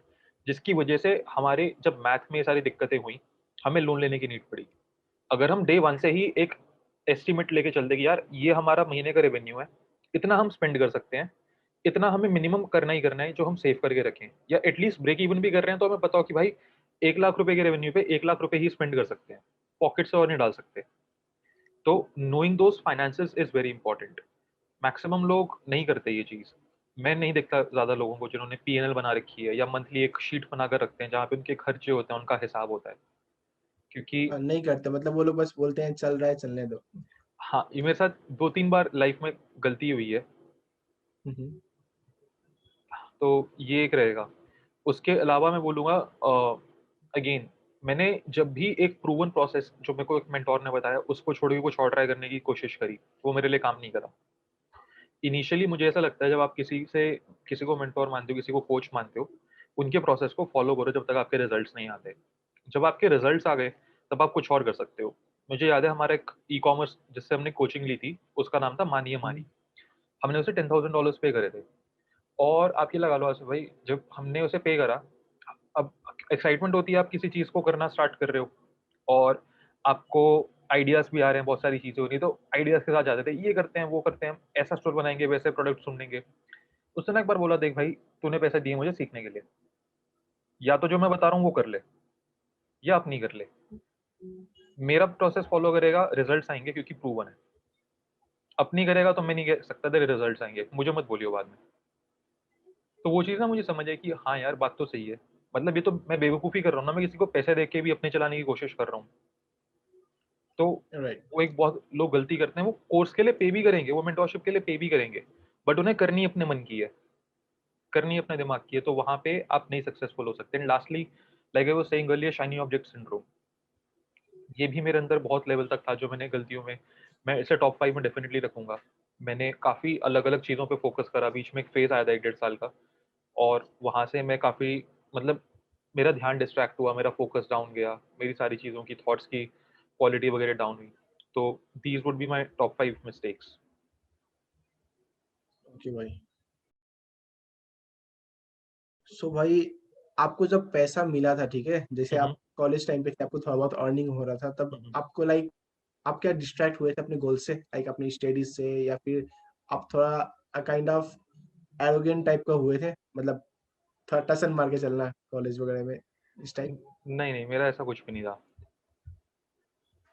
मेरा ओके। एक्चुअली बहुत सिंपल सा ये था कि मैंने कभी माना ही नहीं, मतलब मेरी ना एक आदत रही है, मैं हमेशा अपने आप को मान के चलता हूँ कि मैं कर्ज़े में हूँ, मेरे फ्यूचर सेल्फ को। मतलब आज 2021 में जो चल रहा है, मैं अपने 5 साल आगे वाले सेल्फ को इंडेटेड हूँ। मतलब मैंने उससे कुछ लोन ले रखा है। तो मेरा माइंड ना हमेशा ऐसे काम करता है कि भाई उसको जब तक लोन वापस नहीं कराना, तब तक तो बिल्कुल ऐसे आराम से बी मॉडेस्ट, बी ग्राउंडेड। जब वो लोन उतर जाएगा ना, तब उसके बाद जो मर्ज़ी कर। और ये चीज़ मेरे पेरेंट्स ने, मैं बोलूँगा, मतलब बहुत सिखाई कि हमेशा आप जितना भी कुछ लाइफ़ में अचीव कर लो, एक हम्बलनेस, एक ह्यूमिलिटी होनी चाहिए। एंड मेरे पापा का मैं इसमें बहुत बड़ा रोल मानता हूँ क्योंकि मेरे को फाइनेंशियल एजुकेशन बहुत जल्दी एज में उन्होंने दे दी थी, जो मेरे को बिल्कुल बचपन में अच्छी नहीं लगती थी। बट मैंने उनसे सीखा, तो मैंने यही सीखा कि जो लोग एक्चुअली में वेल्दी होते हैं, जो हम वर्ल्ड के रिचेस्ट लोग मानते हैं, वो उतना शो ऑफ नहीं करते, और जो लोग शो ऑफ राइट। करते हैं वो वेल्दी नहीं होते। तो मेरी जब अर्निंग्स भी स्टार्ट हुई थी, मैं भी बल्कि कुछ टाइम पहले ग्राफ ही बना रहा था, ये वाला ग्राफ इंक्लूड भी कर सकते हो, अभी तक किसी ने देखा नहीं। मैं ये ग्राफ बना रहा था कि जब मैंने पैसा कमाना स्टार्ट करा था, चाहे मैं महीने के उस टाइम पे 30-40 हज़ार रुपए भी कमा रहा था, मतलब जब स्टार्टअप स्टार्ट किया था, तो भी मेरे पापा ने अपनी तरफ से पूरी कोशिश करी कि मैं उसमें से 15-20 हज़ार रुपए कहीं इन्वेस्ट कर दूँ, on a monthly basis, which give me that edge कि मैंने 2016 से ही इन्वेस्टिंग भी स्टार्ट कर दी थी, एंड आज मुझे उसकी वैल्यू समझ आती है। ओके। तो आप पैसे कहाँ पे इन्वेस्ट करते थे और कैसे करना चाहिए? एज़ अ लाइक एक पर्टिकुलर इनकम आता है। जैसे एक तो the richest man in Babylon है, वो हुँ, हुँ। किताब बहुत सही है। तो उसमें काफ़ी सारी चीज़ें लिखा हुआ है कि अपना 10 और या फिर 20% जो भी इनकम है अपना कहीं पे इन्वेस्ट करना चाहिए। इन दैट वे आप वही चीज़ बता रहे हैं। तो आप कहाँ पे इन्वेस्ट करते थे इन द लाइक आपके टाइम पे, या फिर अभी कहाँ पे करना करना चाहिए लोगों को? ओके, भाई मेरा ना महीने का खर्चा बहुत कम होता है। मेरा महीने का खर्चा हार्डली 7-8 हज़ार रुपए होता है। इसका बहुत बड़ा रीज़न ये है कि मैं अपने पेरेंट्स के साथ रहता हूँ, तो मेरा कोई रेंट या वो सब नहीं है। मेरा इस खर्चे के अलावा जब मैं ट्रैवल कर रहा होता हूँ, तो that is the next expense that I have. कुछ टाइम पहले मैं अपने जो भी मटेरियलिस्टिक पोज़ेशंस थे, वो सारी चीज़ें दे चुका, मतलब डोनेट कर चुका। मेरे पास एक बैकपैक जितना सामान बचा है, और उसके अलावा मेरी फिज़िकल बुक्स और डायरीज़ और नोटबुक्स वगैरह हैं। ये सारी चीज़ें मैं इसलिए शेयर कर रहा हूँ क्योंकि एक फ्रूगैलिटी जो होती है ना, वो बहुत इंपॉर्टेंट होती है। मेरे पास अच्छी क्वालिटी का सेटअप है, लैपटॉप है, फ़ोन है, वो सारी चीज़ें, मेरे पास 3 फ़ोन हैं, अलग-अलग चीज़ों के लिए। तो वहाँ पे मैं इन्वेस्ट करता हूँ जहाँ मुझे पता है कि इसकी वैल्यू है। डीएसएलआर भी मैंने अभी रिसेंटली खरीदा था, तो ये सारी चीज़ों में मैं इन्वेस्ट करता हूँ। Other than that, I make sure कि मैं महीने की 50% मिनिमम इनकम इन्वेस्ट करूँ ही करूँ। That's the very minimum. जो मैं करता ही करता हूँ। इस लास्ट 6 महीने में मैं ऑलमोस्ट 90-95% ऑफ इनकम इन्वेस्ट कर रहा हूँ, क्योंकि मेरा एक गोल है। ओके। मैं जब 19-20 साल का था, मेरा तब से गोल था कि बाय द एज ऑफ 28 मुझे फाइनेंशियली फ्री होना है, कि मेरी इंटरेस्ट इनकम मेरे साल की मेरे एक्सपेंसेस का पूरा लेट्स से पे ऑफ कर दे। जैसे अगर मेरे साल के एक्सपेंसेस 50,000 रुपए यानी 6 लाख रुपए, महीने के 50,000 रुपए हैं यानी साल के 6 लाख रुपए हो गए। तो मेरे पास mutual funds, equity, stocks, crypto से इतना पैसा साल का आता रहेगा कि 6 लाख रुपए एज इट इज पे हो रहे हैं। That is financial freedom for me. तो वो गोल की तरफ मैं काम कर रहा हूँ, हालांकि अभी तक अचीव नहीं हुआ, but the goal is now to do it by the end of next year. How I invest? सबसे पहले भाई मैं इन्वेस्ट करता हूँ खुद के अंदर। मतलब मेरा एक लर्निंग फंड है, जिस पे राहुल भैया ने वीडियो भी बनाई थी कि हर महीने कुछ पैसा रखो जो आप फ्यूचर में कभी यूज करोगे, कोर्सेज में या कहीं पे भी। मैं एक हाँ। लर्निंग फंड रखता हूँ अपना, वो स्टार्टिंग से ही है। जैसे अभी दिवाली में मैंने कुछ 11-12 हज़ार रुपए की बुक्स खरीदी थी। उसके बाद मैंने अलग अलग हर महीने कोई ना कोई मेंटोरशिप ज्वाइन करी, कुछ और करा। एंड काफी बार, जैसे मैं बोल रहा हूँ हर महीने कुछ ना कुछ ज्वाइन किया, तो लोग सोचेंगे लाइक कुछ और कर रहा हूँ, नहीं। काफी बार मैं सेम इंसान का, जैसे मान लो मैंने उससे अभी ट्रेडिंग का मैं एक मेंबरशिप ज्वाइन कर रखी है, मैंने इसी इंसान से और अपग्रेड कर ली अपनी मेंटोरशिप। अगर मैंने $500 प्रोग्राम ले रखा है, तो मैंने उसका $1000 या $1500 प्रोग्राम ज्वाइन कर लिया। बेटर क्वालिटी, बेटर एक्सेस, ये सारी चीज़ों के लिए। देन सेकेंडली मैं इन्वेस्ट करता हूँ बहुत अग्रेसिवली, पहले चीज़ टैक्स सेविंग के लिए। जैसे मेरी इंश्योरेंसेज और ये सारी चीज़ों में मैं पैसा डालता ही डालता हूँ, क्योंकि मुझे पता है उससे टैक्स बेनिफिट है मुझे। पीपीएफ वगैरह में मैं पैसा इन्वेस्ट करता हूँ क्योंकि टैक्स बेनिफिट है। थर्डली मेरा इक्विटी में काफ़ी इन्वेस्टमेंट जाता है।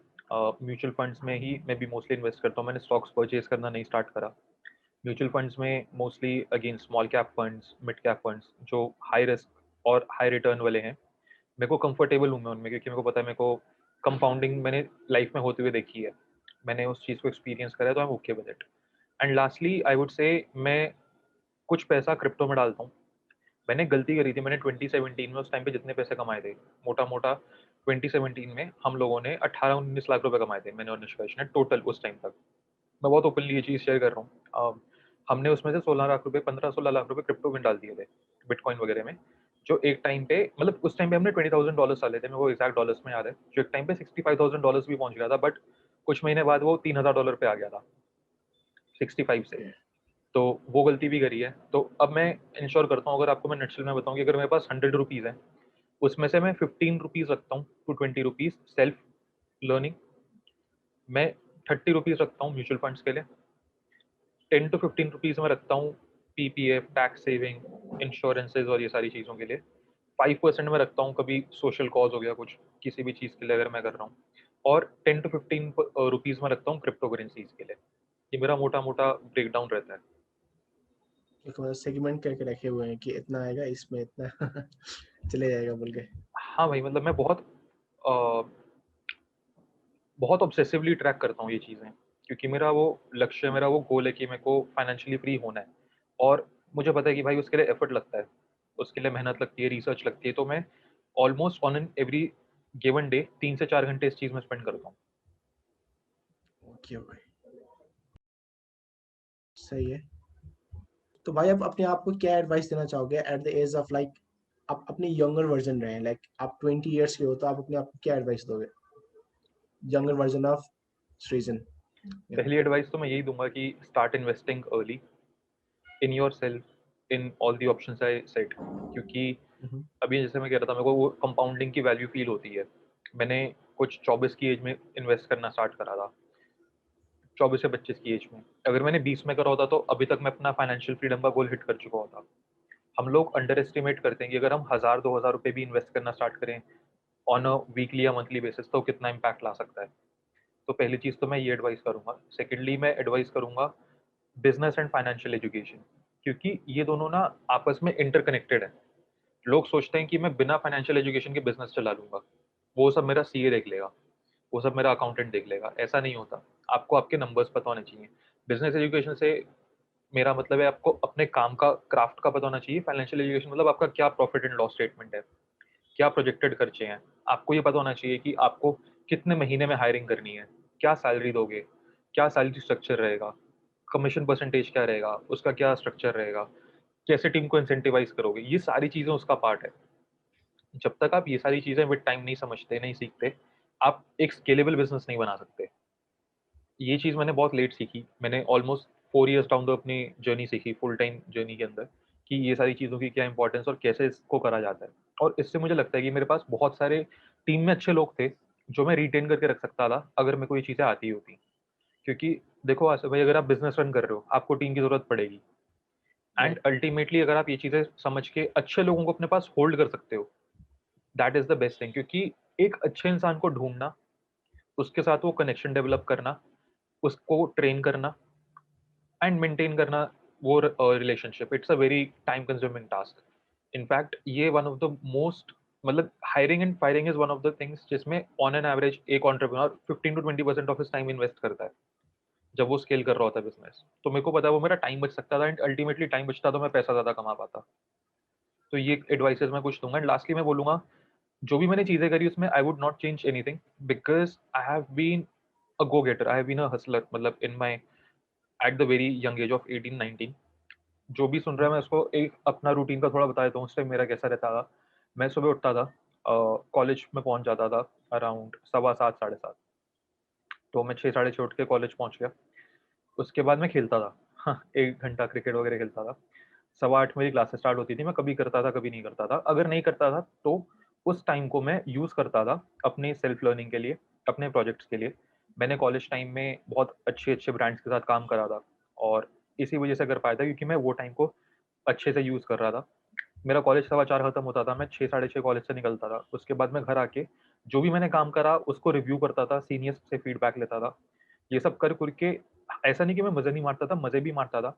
But along with college I made sure कि मैं स्पोर्ट्स को टाइम दूँ एंड मैं सेल्फ लर्निंग को टाइम दूँ, व्हिच इज़ 6 टू 8 आवर्स। मेरा दिन का कमिटेड था कि भाई इतना करना ही करना है। मैं कम सोता था कॉलेज टाइम में, मैं 4-5 घंटे भी सोया हूँ। बहुत टाइम तक 4-5 घंटे सोया हूँ, और ये इंश्योर करा कि भाई 6 से 8 घंटे डालूँ।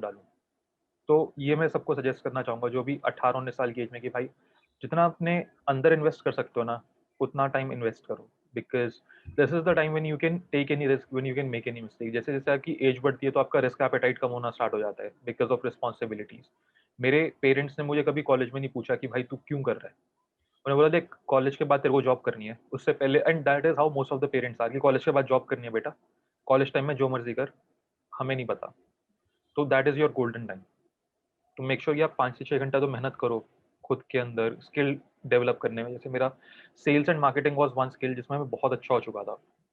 मैं लिटरली भाई ऐसा हो चुका था कि मैं मेरे को लोग इनवाइट करते थे अपनी सेल्स क्लोज़ करवाने के लिए, फ़ॉलो-अप्स करवाने के लिए। अलग-अलग जगहों से इन्विटेशन आते थे। तो sales and marketing were 2 skills जो मैंने बहुत अच्छे लेवल पे डेवलप करे थे। तो हैव दोज़ स्किल्स, क्योंकि अल्टीमेटली मेरे कॉलेज के सेल्स स्किल्स आज भी मुझे हेल्प करते हैं, एंड मार्केटिंग की भी। ओके, सही है भाई। आपके साथ लाइक बहुत सही टाइम लाइक इन्वेस्ट हुआ भाई अपना। अब भाई लास्ट में हम लोग क्विक एक छोटा-सा वो करते हैं, ठीक है? हुँ, मेरा हुँ। कुछ क्वेश्चन्स हैं। हुँ, हुँ। आप जैसे आप लोगों को अप्रोच करते थे, हाई टिकट लोगों को, लाइक फ्रॉम फॉरेनर्स को या फिर टायर 1 कंट्रीज़ हुँ, को हुँ। आप हुँ। अप्रोच करते थे वहाँ के लोगों को। तो हाई टिकट क्लोजिंग के लिए आप लोगों को कैसे प्रोस्पेक्ट करते थे okay. For lead generation? Okay, बहुत अच्छा क्वेश्चन है। देखो, जब भी आप किसी को हाई टिकट के लिए अप्रोच कर रहे हो ना, आप एक बात समझो कि हम एक यूजीन श्वार्ट्ज का मॉडल है, 5 स्टेजेस ऑफ मार्केट या 5 लेवल्स ऑफ मार्केट अवेयरनेस। पहला है, इंसान को पता ही नहीं कि उसकी कोई दिक्कत है, प्रॉब्लम अनअवेयर जैसे बोल दें। दूसरा है, he becomes aware about the problem. तीसरा है, he is unaware of the solution. ठीक है।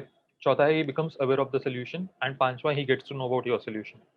फॉर एग्जाम्पल, आज मुझे पता है कि लेट्स से मेरी प्रॉब्लम है, मेरे को हायरिंग नहीं करनी आ रही, बट मुझे नहीं पता कि मेरी प्रॉब्लम है।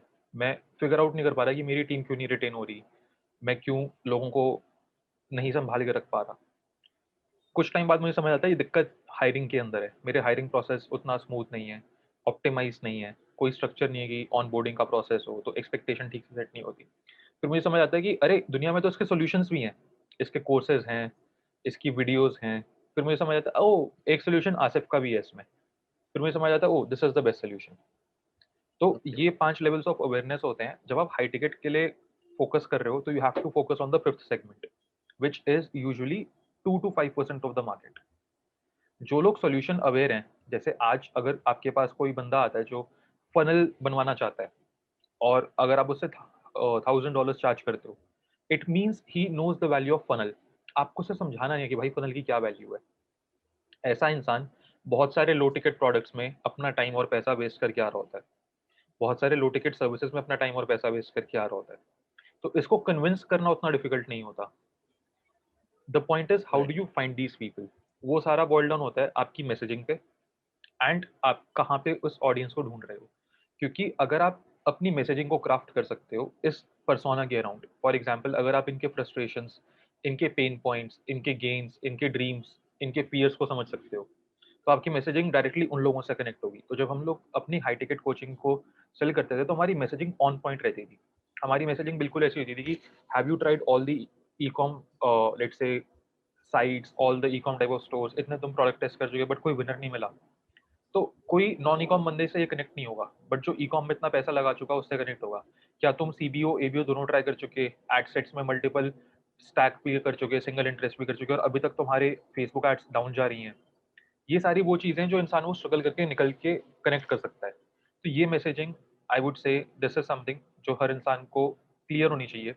Like I was saying earlier, मैं कॉपीराइटिंग में मतलब बहुत अच्छा हूँ, थैंक यू कि मैं वो चीज़ें सही टाइम पे सीख पाया और मुझे किसी ने समझाई कि भाई copywriting is the most important skill, it comes handy in sales, it comes handy in marketing. तो your copy has to be really strong. Ultimately पता है, आप जब किसी इंसान के साथ फ़ोन पे जाते हो ना कोई हाई टिकट प्रोडक्ट या सर्विस सेल करने में, अगर आपकी मैसेजिंग अच्छी है, आपको कन्विंस करने की नीड नहीं पड़ती। बिकॉज़ आपको पता है कि भाई मैं जो ऑफ़र कर रहा हूँ, वो उसकी प्रॉब्लम सॉल्व कर सकता है। For hmm. एग्ज़ाम्पल आपका फ्रिज खराब हो गया, आपको पता है भाई जो टेक्नीशियन आएगा, उससे आपको वो कोट करता है कि देखो आसिफ, मैं आपसे ₹10,000 लूँगा, ये फ्रिज मैं आधे घंटे में ठीक कर दूँगा। अब आपको पता है भाई ये फ्रिज की वैल्यू क्या है गर्मियों में, अगर नहीं करेगा ये ठीक तो पड़ा रहेगा, लॉकडाउन चल रहा है वैसे ही, तो हो सकता है कि कोई ना आके कर पाए। आप उसे वो दे दोगे वैसा because you don't have any other choice and you know the value of it. So that's what happens in high ticket coaching as well. जब आप लोगों को दिखा देते हो that what you are offering to them is the only viable and only possible solution to their problem, they'll happily say yes to it. अगर आज मुझे, मैंने कई बार ये चीज़ बोली है, Gary Vee, Elon Musk, mark Zuckerberg आके बोलते हैं भाई हमारे साथ 1 साल रह, हम तेरे को कुछ पे नहीं करेंगे but you can learn anything, you can ask questions और जहाँ हम जा रहे हैं हमारे साथ घूम। आई विल हैपीली से येस। अगर वो मुझे ये भी बोलते हैं तेरे या। पास जो कुछ है वो भी हमें दे दे, आई विल हैपीली से येस।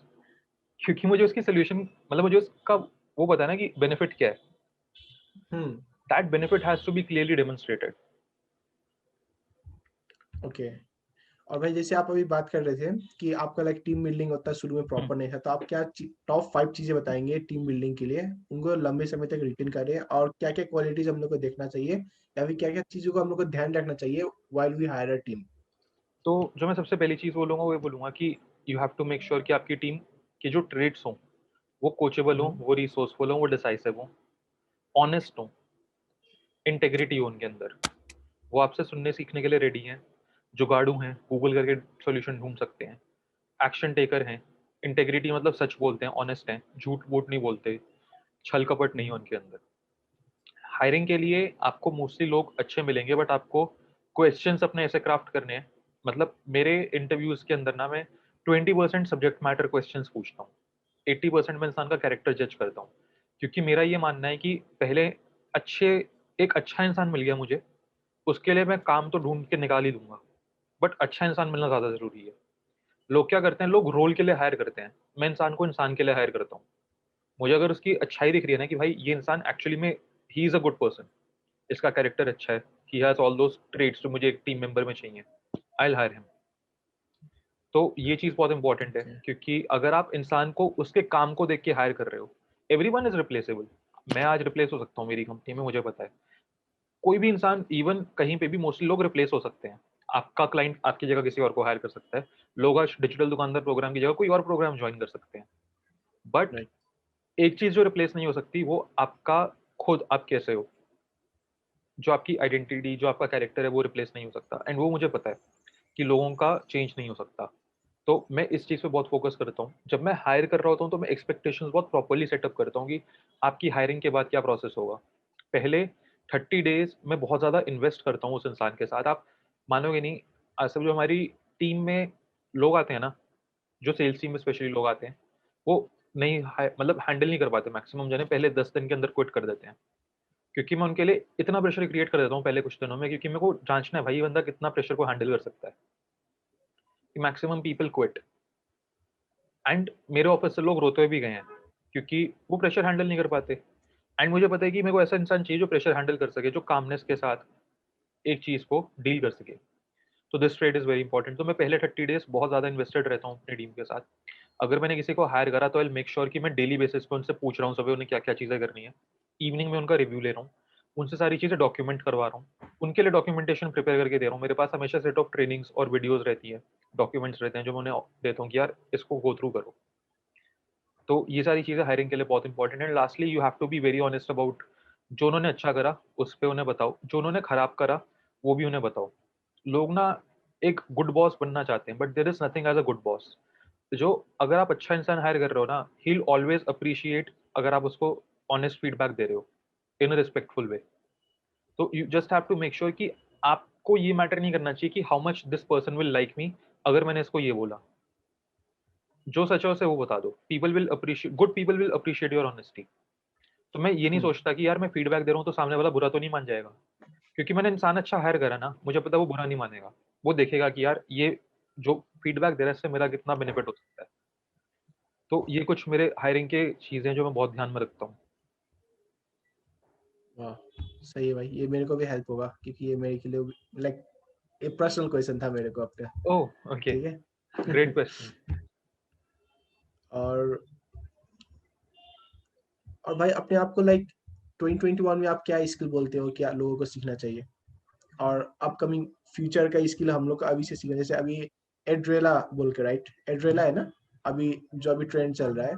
तो जैसे कि अभी अपकमिंग फ्यूचर में फैन में, डोर में, विंडोज में हर जगह होने वाला है। इन दैट वे आपको क्या लगता है कि कौन सा स्किल फ्यूचर में काम लग सकता है, बेस्ट स्किल? और कौन सा स्किल है जो 2021 में सीखना चाहिए लोगों को? पहला स्किल तो मैं हमेशा लोगों को सजेस्ट करूंगा कि आपको कॉपी राइटिंग, फनल बिल्डिंग, दो चीज़ें आनी चाहिए। क्योंकि अगर आप कॉपी लिख सकते हो, आप फनल क्रिएट कर सकते हो, आपको पता है कि इस प्रोडक्ट के साथ कैसा अपसेल चलेगा, that will solve a lot of things for you. Secondly आपको ट्रैफिक जनरेशन आना चाहिए। थर्डली आपको फाइनेंस बेसिक आना चाहिए, बेसिक अकाउंटिंग, बेसिक पीएनएल वगैरह बनाना, ये सारी चीज़ें आनी चाहिए। ये 3 स्किल्स तो मस्ट हैं। इसके अलावा आप कुछ भी करते हो वो ट्रेंड बेस्ड हो सकता है। वीडियो क्रिएशन, कंटेंट क्रिएशन काफ़ी ट्रेंड बेस्ड है, फ्यूचर में रहेगा, बट जितने आज लोग कर रहे हैं उतने नहीं करेंगे। कल को हो सकता है कुछ और आ जाए तो लोग वहाँ शिफ्ट हो जाएंगे। बट ये कोर स्किल्स ऐसे हैं जो सदियों से चले आ रहे हैं। इनफैक्ट जब से ह्यूमंस हैं तब से रहे हैं। Copywriting is basically how you save और how you write, it's about या words, selling through words. Selling through words. तो ये स्टार्टिंग से रही है। छोटा बच्चा भी कॉपी राइटिंग जानता है इन हिज ओन वे। उसे पता है कि क्या बोलना है कि मम्मी पापा हाँ कर देंगे। तो ये कुछ स्किल्स हमेशा I would suggest to everyone कि आपके होने ही होनी चाहिए। ओके भाई। और भाई लाइक अब हम लोग एंड में आ गए हैं, तो आप क्या फाइनल मैसेज देना चाहते हैं हमारे सारे व्यूअर्स को? फाइनल एडवाइस में लास्ट एक यही दूंगा कि follow one person, follow his process until either you don't reach success or you have failed 5 or 10 times. Other than that, don't fall in the trap of shiny object syndrome. कोई भी इंसान आपको बोलता है ये चीज़ अच्छी है बुरी है, सोचो उसमें उसका क्या बेनिफिट है। अगर मैं आपको आज आके बोलता हूँ एसईओ बेकार है, क्या इसमें मेरा कोई हिडन बेनिफिट है? इफ यस तो क्या, क्यों? क्योंकि मोस्टली लोग आपको वो चीज़ें सजेस्ट करते हैं जिसमें उनका हिडन बेनिफिट होता है। तो think about these things as well. कोई बोल रहा है इस बिजनेस मॉडल में क्या है, उस बिजनेस मॉडल में क्या है, ये सारी वाली चीज़ें। ओके।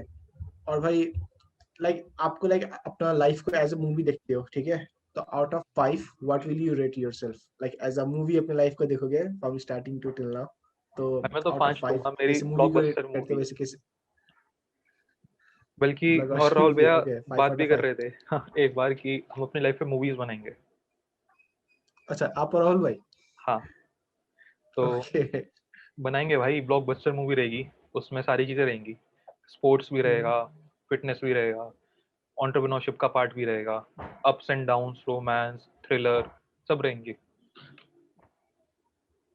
आपको अभी लाइक अभी आप यहाँ पे देखते हो भाई, इंडिया में तो बेस्ट स्टार्टअप कौन सा लगता है आपको, हिसाब आपके हिसाब से? बेस्ट स्टार्टअप भाई बहुत सारे अच्छी स्टार्टअप्स हैं, मेरे को रेजर पे बहुत अच्छा लगता है, उनका जो प्रोडक्ट है, उनका जो कस्टमर सपोर्ट है, वो मेरे को बहुत अच्छा लगता है। मुझे क्रेड फॉर इट्स मार्केटिंग बहुत अच्छा लगता है। क्रेड का प्रोडक्ट ठीक है, मतलब I am okay with the product, मुझे उसमें कुछ बहुत ज़्यादा वो नहीं लगता कि हाँ इट्स रेवोल्यूशनरी, बट जो उनका प्रोडक्ट है वो अच्छा लगता है। एंड फाइनली मुझे डिजिटल दुकानदार बहुत अच्छा लगता है। ओके अपना वो सही है भाई, लेकिन नाम मैंने जब पहली बार सुना था ना डिजिटल दुकानदार, तो लाइक माइंड में बैठ गया था वो। हाँ भाई, वो बड़ा सही। सोच के नाम रखा था, मतलब आइडिएट करके। Okay okay, thank you so much भाई for being with me, okay, अरे and like thank you so investing much that much for of asking time so with us. Great questions Asif.